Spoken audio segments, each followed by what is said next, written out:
Well, hey neighbors, welcome to the Shed Shop. We're going to continue the story of neighbor Jeff's MS250. We're going to start a teardown process. You will have seen if you watched the diagnostics video, we did see our spark plug had an air leak. And again, I did neighbor Jeff real dirty because I can't damn remember what he told me, everything about this saw. But I'm going to go ahead and continue on the saw because it's in my vise and it's late at night and I'm not going to call neighbor Jeff. So this is part of the, it's messy, it's dirty. Process. That's okay, neighbors. We did find his spark plug was loose, had an air leak, and then his saw is not leaking down. It's very slowly leaking down, but I can see lots of bubbles have formed around my flange. Okay, and so I think that could be the slow air leak. But either way, I have to trust. I wrote redeemed on Jeff's ticket. Jeff, I'm so sorry if I do you dirty. I'm almost certain we talked about just having your saw fully redeemed as long as the parts weren't too much. And so what we're going to do is we're going to break down Jeff's saw, and I'm going to compile a parts list, and I'm going to give Jeff a rough quote. He already knows his labor. I gave him a set rate on this saw. And Jeff's saw has a good heart in it, I believe. I think it has a good heart and a good tempo.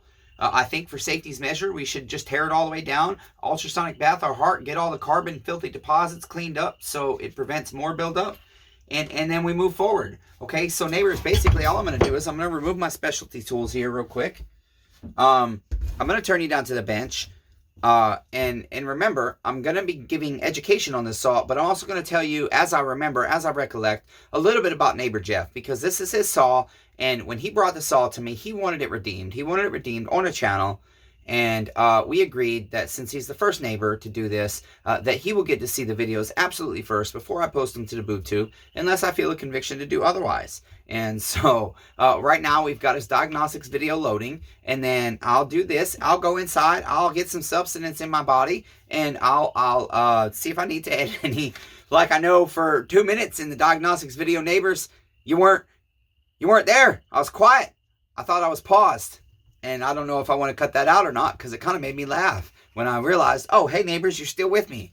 So anyways, I'm going to turn you down to the saw, and we're going to continue tearing apart this saw. First, I got to take his name tag off of it, because it's got all his information on it, and we don't want to share that with the world. And I might miss it if I'm tired in editing, and I might not blur it out. So we're just going to remove it and get it out of the way. Okay, neighbors, so basically what I'm going to do is I'm going to tear this saw down as far as I can in my vise. Yeah, his bolts are tight. They're tarnished. And then I'll put it on the bench and I'll tear it the rest of the way down. In the diagnostics video, neighbors, one thing I forgot to mention to you is I don't see my straight pointer. Well, I got this one. There is an impulse hole here for your metering diaphragm, and oftentimes dirt gets up there and that can't move right. But because this saw's been sitting 3 years, we can't really say if it was a carburetor issue for sure or not, because we're definitely going to have carburetor issues now. His spark plug being that loose with that much air could have caused this saw to stop running 3 years ago. It very well could have. All right, neighbors. So now I've been fighting to get this tank vent apart, and I like to take that part off because it makes it much easier in the long run to remove your handle. Okay, neighbors, so I'm going to leave my spark plug in for now. Chainsaw Redeemer needs to get a better bench. And I'm going to go ahead and take my wrap handle off, which consists of taking your rubbers out here. And you really just work these out. Sometimes they come out easy, sometimes they don't. I like to have my big needle nose to get behind them when I can.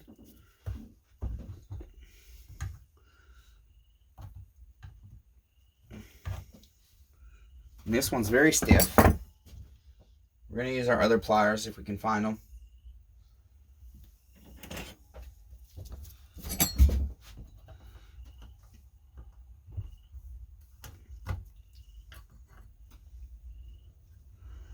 Very stiff, neighbors. Okay. It doesn't want to give up its secrets, neighbors. Doesn't want me exposing what's holding it together. Okay, neighbors, got that one out. Done fighting.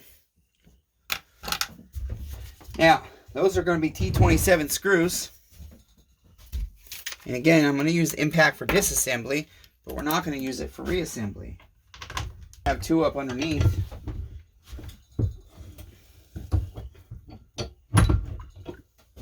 right here. And then you'll have one over here where we got to pop a rubber too.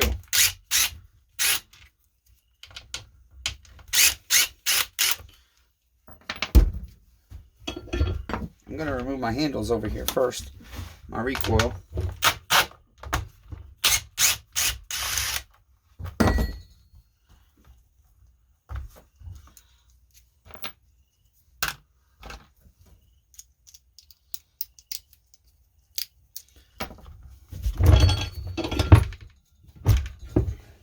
The reason it's easier to work in a bench vise is because you can move things around much better. I saw a guy, he's got one that his buddy made, and it pivots and does all kinds of stuff. So I'll pay somebody, if anybody's a metal worker out there and can come up with a thing that can pivot my saw at the blade, and a special blade that can hold all kinds of different patterns, that's only, you know, 18 inches long, that would be amazing. I'll pay you for it.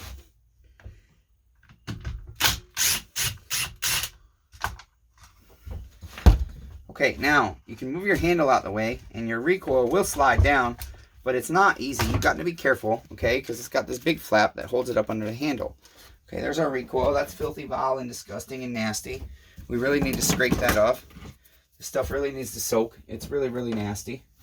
It's dirty and vile. But you know what, neighbors? Sometimes you've got to clean the dirty, filthy, vile up to make sure the heart is really, truly good. And so with Jeff's saw, that's what we're doing, neighbors.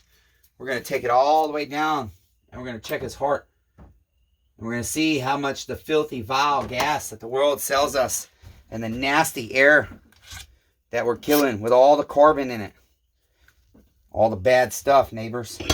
How much has that tainted the heart of Jeff's chainsaw, of his STIHL MS250, neighbors? How much, neighbors? Okay, let's see here, neighbors. I'm trying to think if there is a way. Usually that rubber, I can't get it out with the saw in the vise. I really would like to try.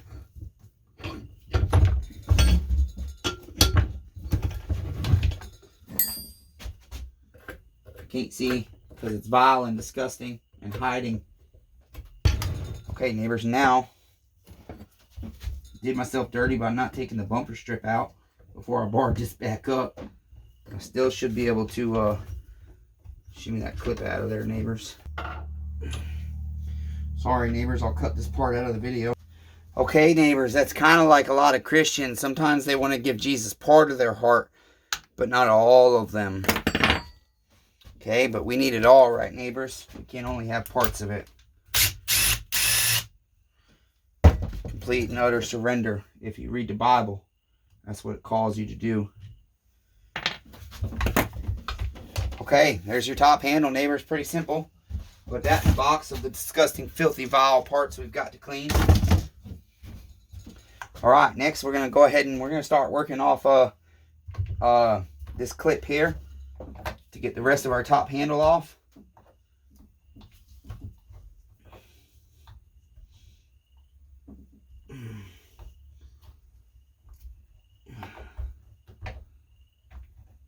Okay, neighbors, that one weren't so bad. Oh, there's no screw there. I'm so sorry, neighbors. And then basically, you just work that out of there. It's going to be easier if we go ahead and remove the muffler.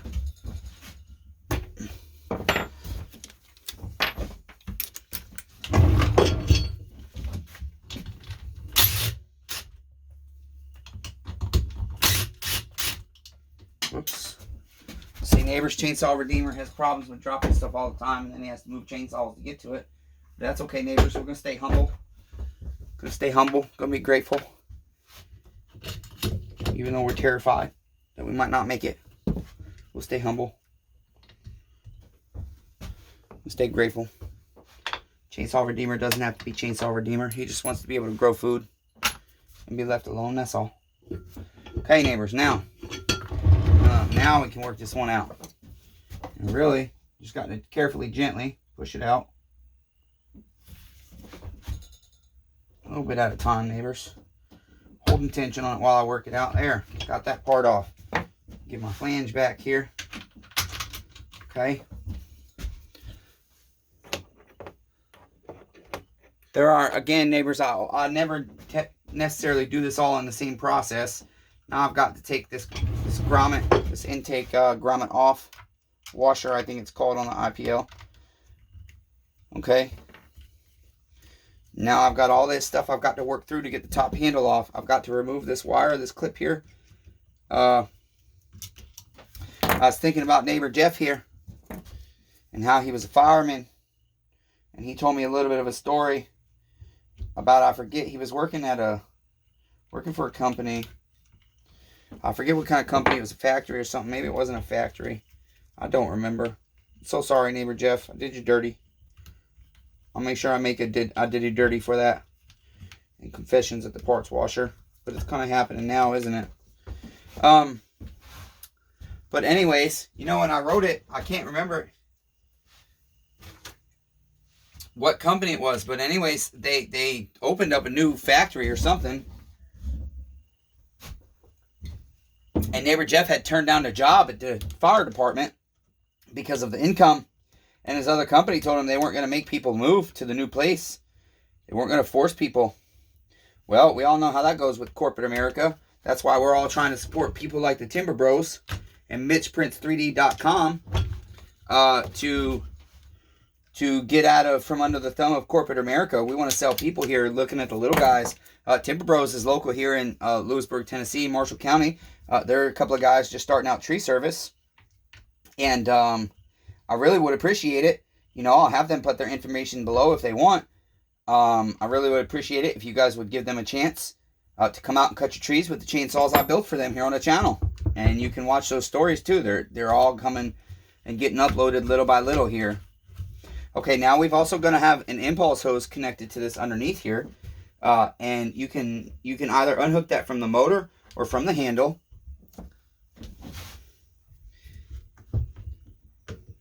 And again, it really depends on the situation, where I'm at in the teardown, where I remove it from.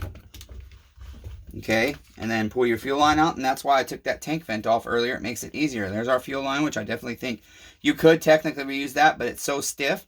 Since we're doing a redemption and it's only a few dollars for an aftermarket, I believe Jeff's going to want us to put a new one in. And I typically wouldn't reuse that, you know, when I'm completely tearing down a saw. But we'll ask him. We'll see what he wants to do. I think he'll want a new one because we're already going through the redemption. And so anyways, back to the story there. You know, Jeff told me that then all of a sudden the company, as is corporate America, starts mandating people to move. And Jeff didn't want to move. And so he called the fire department back and he said, I just want to let you know. He said, I just want to let you know that if you guys were to give me a second chance with a job offer, I wouldn't turn it down. And apparently the lady at the fire department says, well, it just so happens we have your application on the desk right now. And I thought, wow, that's amazing. Okay, neighbors, now the next thing I'm going to do is I'm going to go ahead and I'm going to get, let's see here. I'm going to go ahead and get the chain brake parts off. That's going to be 2 T27 screws to get your dust cover off on the MS250. You're going to have one here over here on the left, and one here over on the right at the top of toward the top of your bucking spike. Okay, neighbors, pretty simple. And then you can just pull that cover right off. Okay. My bumper strips I should have taken off when I debarred this the first time to adjust. But that's okay, neighbors. I'm a human being. I make mistakes, but it doesn't always have to be that way. Okay, neighbors? Because Jesus Christ says he can perfect me. So if I profess him, then I got to believe that. So then you just remove your retaining clip. I'm going to raise the saw up to make it easier for me.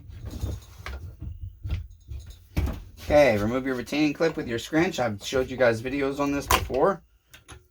I don't know how much you guys can see. I suppose I better make sure y'all can see good.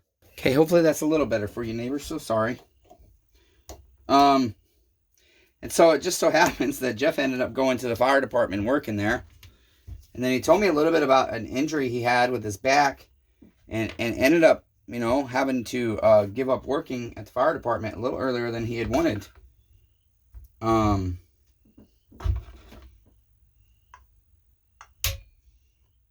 Okay, yeah, I didn't think I'd be able to get the sprocket off yet with the bar. But I can go ahead and start my chain brake disassembly. I'm going to drop this down a little bit again. We're almost at a point that we're going to just go ahead and take it over to the bench and finish it up.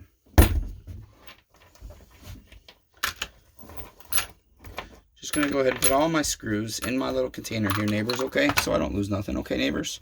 That's what a smart person does, neighbors.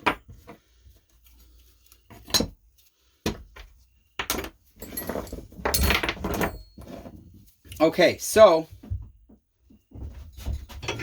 I heard that about Jeff, and I thought it was a really cool story. It was just the timing of it all was pretty beautiful. I am a person that no matter what you believe, I don't give a shit what you believe. I really don't. I don't care what anybody believes. I just think we need to freaking love one another, and that's it. I don't care what you believe. If I can't love you, then what you believe is irrelevant.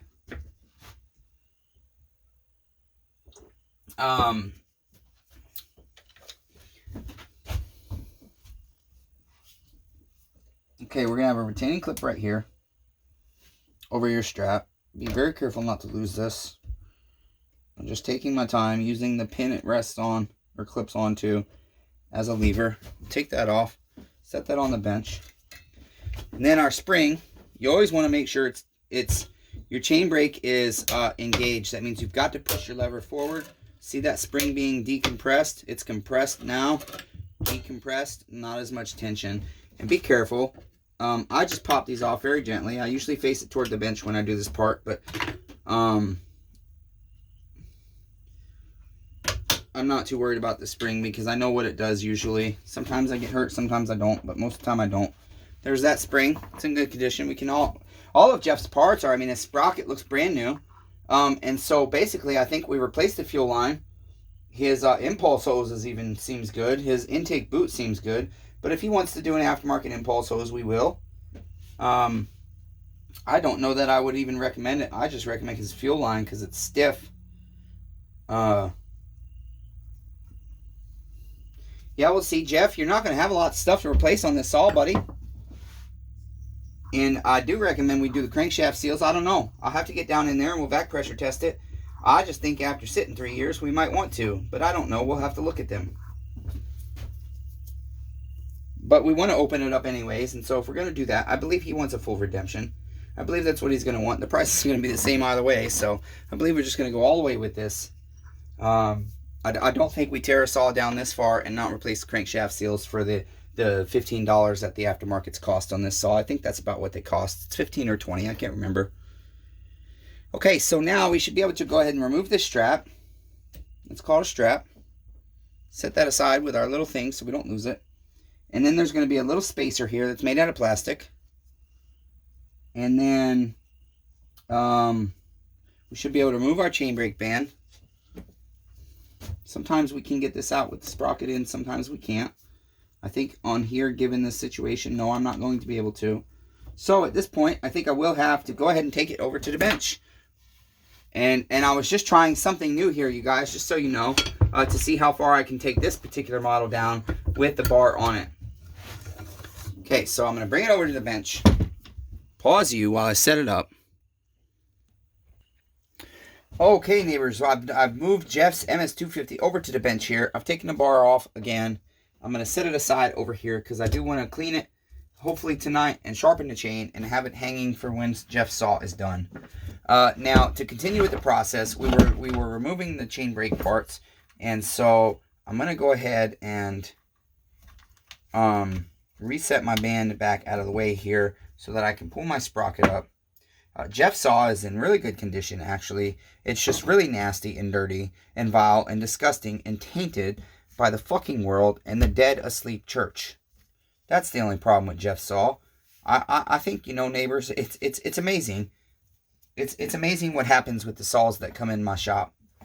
When it's a saw, I'm so sorry to go on this topic, but it's where my conviction is. Christian saws that come into my shop, people that are professing the name of Jesus, it's amazing the conditions that they're in and stuff. I mean, look how beautiful. That looks brand new, neighbors, brand new. Okay, neighbors, but look, you look at this saw from the outside and you're like, that thing's going to be in terrible condition. I mean, we got cobwebs on it. We got, you know, a 1/4 inch of freaking grit and filth and grime all over it. I'm still trying to scrape the nastiness off of the carburetor, or off of the clutch cover, the sprocket cover there. But I mean, you look at this saw and it really is in good condition. Okay, so neighbors, and that makes me wonder. I wonder if Jeff's actual heart is in good condition, but just tainted by the world, you know. All right, now, I kind of struggle with these chain brakes. I've been wanting to look up a service manual for this saw, because it seems like on the 250s, I really struggle to get the chain brake handle off sometimes. And so I got to wonder if I'm doing it wrong. See, because this one came very easily.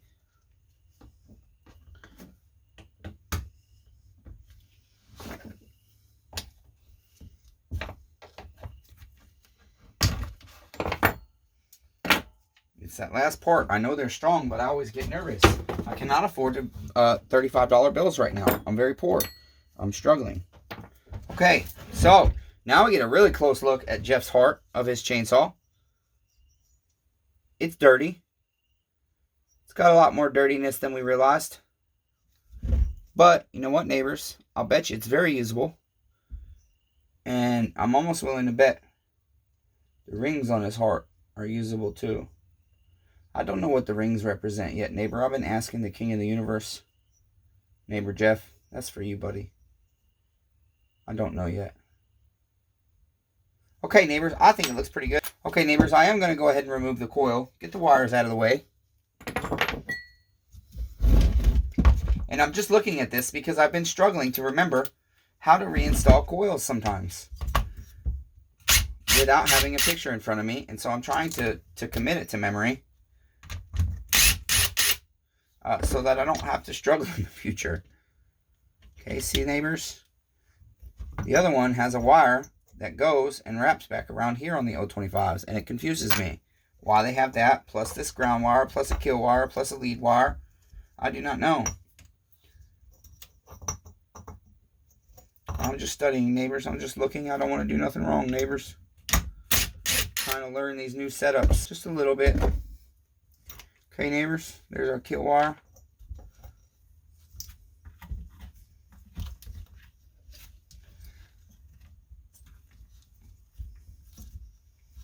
You can take this off with the shroud, but it is just easier for me to get it out of the way. It is a little bit of prying to get it behind this shroud here, but it's okay. I don't mind. I don't mind at all, neighbors. Gets it out of my way. Okay, there's our coil, neighbors, okay? There's our kill switch wire. Why that come off with that, I don't know. Is that our chain brake or a kill switch? No, that's our chain brake. Sorry, neighbors. Chain brake spring. Okay, now, neighbors, we're going to go ahead and take our clutch off. And I'm taking the clutch off first because I can use the flywheel to hold it. And a lot of the 180s and 170s now, I noticed, have a composite flywheel that's real soft, and they shear way too easy. So I'm going to be changing the process of what I do there.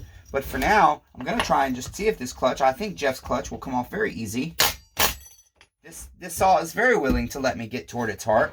It hasn't been difficult too much at all. In the first, it was very difficult. I had to pry a little bit to get to the heart because it didn't want to give up its AV buffs. It didn't want to give these up, which would be things like little sins that we think Jesus can't help us overcome. See, if we profess the Bible, we got to stop saying that we can't overcome and conquer sins because Jesus was the only one perfect, because he says we can be perfect. It's just a matter of if we want to be or not. It doesn't say we have to be perfect. It says we can. It doesn't say we have to be perfect to receive salvation. Do you guys understand the difference, neighbors?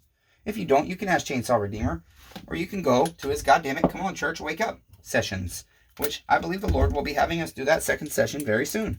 Okay, neighbors, I'm just going to loosen this bolt now very carefully with my 13 mil. I'm going to hold my flywheel very tight.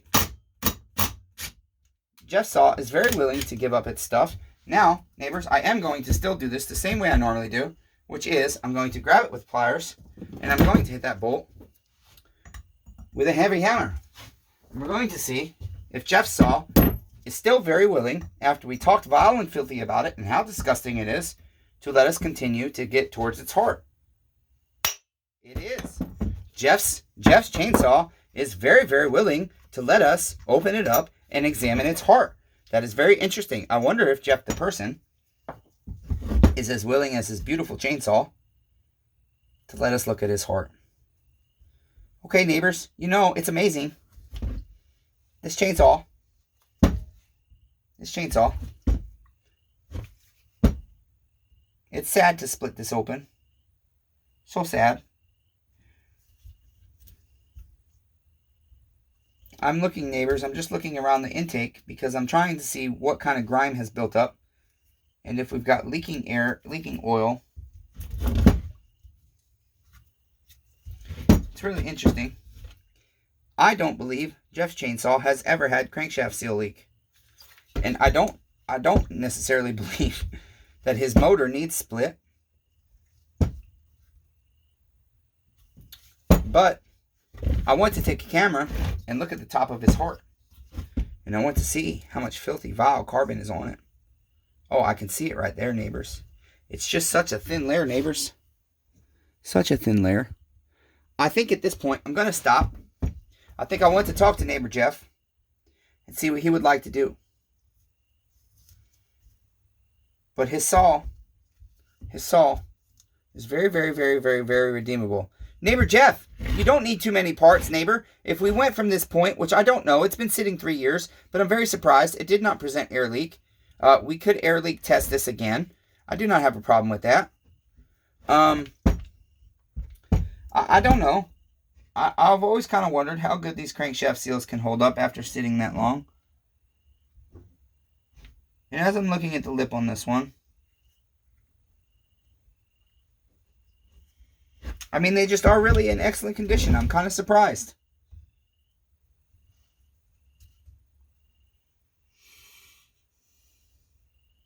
They're in excellent condition, neighbors. His saw is in fantastic condition. The world has just disgusted in filthy, vile nastiness all over it. And by the world, I largely mean the church. The church neighbors that tell us they love Jesus, but then don't love us. And they treat us dirty. And they don't help us when we're sick. And they don't come pray for us. And they won't kneel in our yard and stop what they're doing and say, King, please heal him. Okay, neighbor Jeff? What I'm going to do now, neighbors, is I'm going to box this saw up. I'm going to scrape some grit and grime off of it and then box it up. I'm going to block this off to protect the heart. I'm going to block that off to protect the heart. And I'm going to ask neighbor Jeff what he wants to do. If we don't split the motor, they do make a formula called Red, I think it's called Red Arrow, that you can run through and clean the carbon, the filthy, vile carbon deposits off the inside of your heart and your temple. And so, it looks like,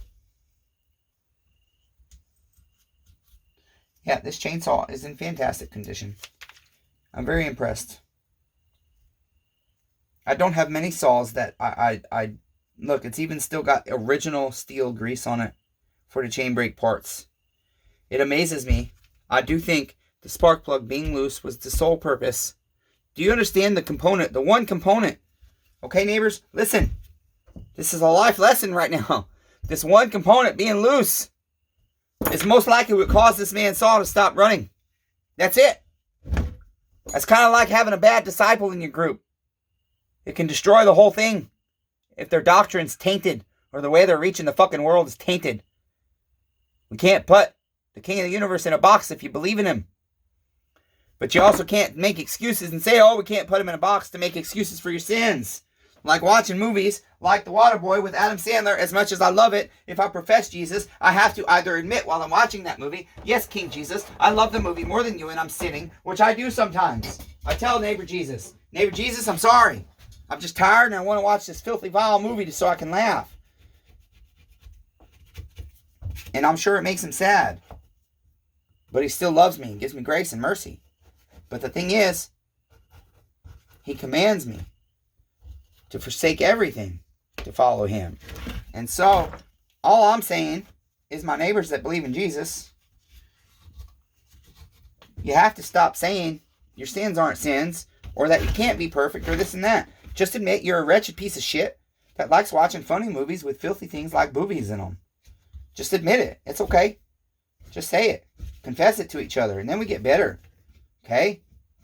And then we want those things less. Okay, neighbors? Don't you get it, neighbors? Yet? Come on, neighbors.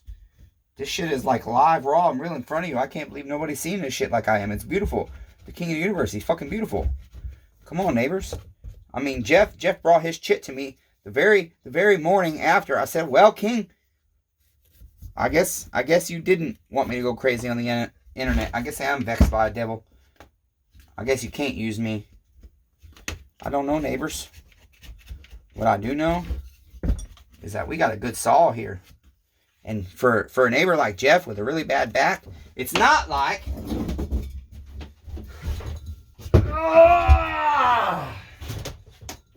It's not like this monstrosity, neighbors.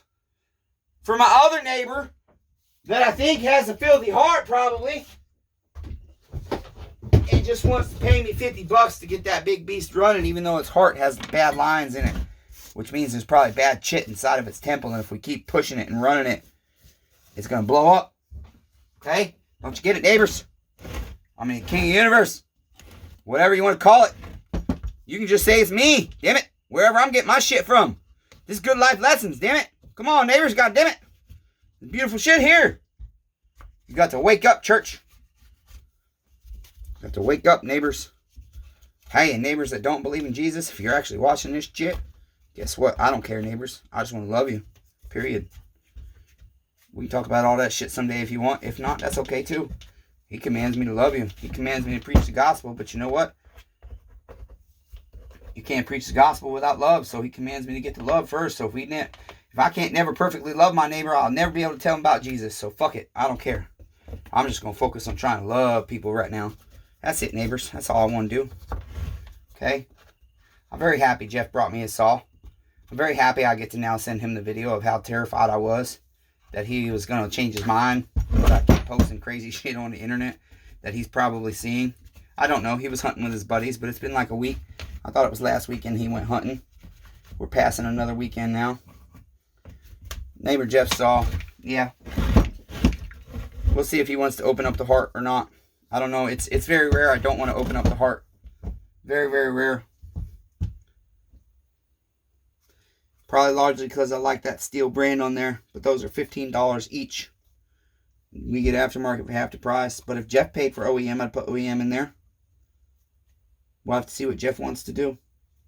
At that point, I'm going to stop.